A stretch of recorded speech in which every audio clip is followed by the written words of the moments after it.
In order to organize the business process and the tracking of your leads on HubSpot, it is crucial to take a step back to map out the purchasing journey of your leads. The benefit of taking this time is multiple. Firstly, it allows you to reflect on the operations of your company, document them for all your collaborators and colleagues, and be able to define the key HubSpot properties and actions for the smooth running of your activity.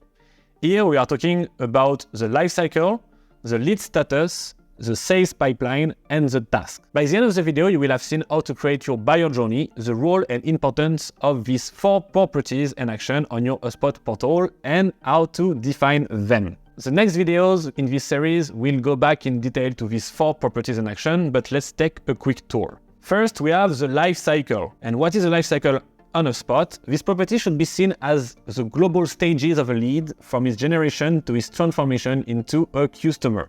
I like to consider it as a reporting property. Basically, the life cycle helps to set up conversion funnel like the one you can see here to identify the performance of our different processes. HubSpot already offers default values that are generally sufficient. Be careful, you can make your own choice. It's not an obligation to use all of them. Like, as you can see, we use 4 here, but there is like 4 more. But generally, we will almost always use these 4 stage that you can see as a screen. We have leads for all leads that enter in your CRM. We have marketing qualified leads, or MQL, that correspond to leads qualified by the marketing team. Sales qualified lead, SQL, that are the leads that are qualified by the sales team. And the last one are customers, the one that end up buying your product or services. But depending on the complexity of your activity, of course, other stages can be added. The next property is the lead status. It's often confused with the life cycle, but the lead status should be considered as the state of a lead in a sales process. It's kind of a sales property, and it is used to track at which interaction with the prospect your salesperson is at the moment. For example, if the lead already been contacted, in negotiation, or lost, etc. HubSpot offers default values, but it is crucial to rework them to adapt them with your sales process. Then, of course, we have the sales pipeline. This is what allows you to follow the progress of a deal, so a potential sale.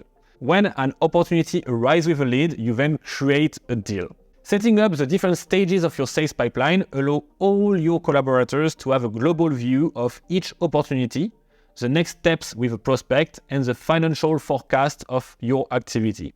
These stages must correspond to your commercial process and be modified accordingly. But we will come back to this in the next video, don't worry. And the last feature that we need to see for this video is tasks. Basically, it's simply planning actions that a collaborator is supposed to carry out at a specific time in a lead journey. Now that we have defined our 4 themes, let's see how it can look like with our fake example of weight loss solution company. Just a quick break to inform you that this video is part of a free training focusing on how to set up your HubSpot portal in the most efficient way possible. This free training will be divided into 7 big modules, each addressing a specific key point of your HubSpot portal.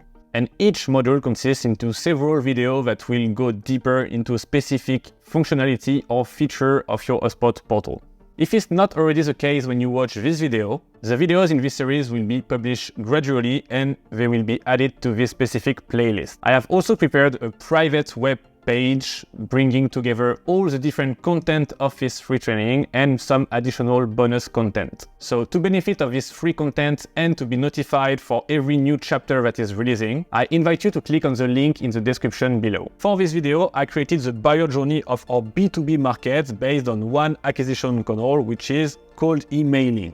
The idea is to be able to define the different lifecycle stages, lead status, deal stages, and tasks we will implement in our HubSpot portal. So first, let's say that we send cold emailing campaign through Lemlist or other tools, and we propose to download a lead magnet with a form.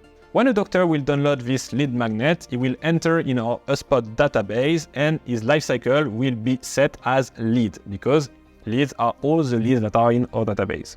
Then we will have like an automation workflow that will say if a lead is qualified or not. If the lead is not qualified, it will stay as lead and it will be considered as lost for his lead status because as it's not qualified, we don't need to continue working with this lead. we can also send him an ineligibility email if we are polite. But if he's qualified, we can mark him as marketing qualified lead for his lifecycle stage, and the lead status is new. It means it's a new lead that sales need to interact with. Then we can send him an email to book a call with a CTA to book a call with a salesperson. If he has not booked, we can send him a second mail, and if he has not booked after the second mail, we can consider him as lost for his lead status. Same thing, he didn't really engage with our content, so we don't want to lose our time to contact him. But if he ends up booking a call, we can consider him as SQL, for instance, so qualified by sales team. And then we can just check if he has replied to the call or not. If he has not replied, we can set the lead status as attempted to contact. So now the salesperson knows that he already contacted this lead, but it didn't really work out. And we can add a task for this specific salesperson that say, call this lead in 3 days. After 3 days, if he still does not reply, we can consider him as lost. But if it does, then we can base our next process on the outcome of the call.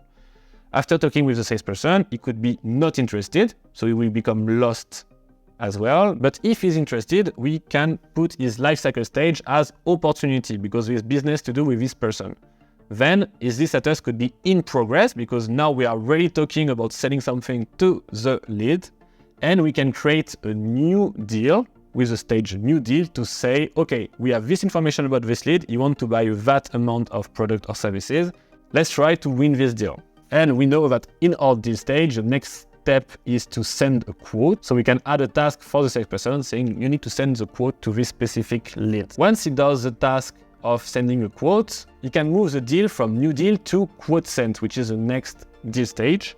And then if we don't receive the quote signed, we can consider the lead as lost and its deal as closed lost as well.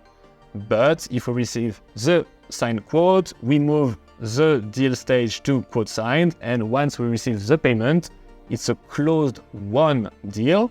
We can say the lead status is finished because we don't need to interact with the client anymore. He's already purchased our product, and we set the lifecycle as client to show that we won this deal. So of course, this example is really basic. It just focuses on one specific target of our fake company with one specific journey. So you need to take the time to document all of the different processes you have in your activity to make sure you don't forget any lifecycle stage, lead status, these stages or tasks. I hope you enjoy this video. If it's the case, don't forget to put a thumbs up, to subscribe to this channel, and to save this playlist to make sure you don't miss any new chapter of this free training. And don't forget the link in the description below that gives you this free access to all the content of this free training, plus more additional content on how to set up your HubSpot portal in the most efficient way possible. For those who are discovering me through this video, I'm Grégoire, HubSpot expert for more than 7 years now, and I will see you very soon for more HubSpot tips.